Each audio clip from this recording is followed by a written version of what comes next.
Welcome to Pindar Poetry. We hope you learned something new. You start by going to Accounts, Google, and typing your Google email or phone. Enter your password when prompted.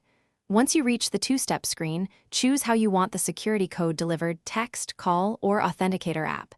Make sure your device is nearby, unlocked, and has signal. If you use backup codes, keep them accessible but secure. Once done, pause to confirm the device's time and connection. That prevents common code mismatches and speeds the next steps. Now choose the code delivery method you set up earlier: SMS, voice call, Google Prompt, or the authenticator app. You'll get a 6-digit code or a push notification. If you use the app, open it and read the code or tap to approve. Type the digits into the verification field carefully, double-check for similar-looking numbers like 0 versus O. Once you paste or enter the code, press Verify. The system then confirms your identity and advances you to the next security step.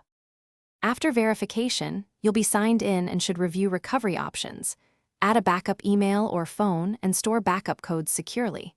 If your primary method fails, switch to an alternate device or use a printed backup code immediately. If you still can't log in, make sure your device's time is set to automatic. Incorrect time often causes code mismatch errors. Then request a new code and try again if problems continue. Contact Google Account Support for guided recovery steps. Thanks for watching. Consider subscribing if we helped you.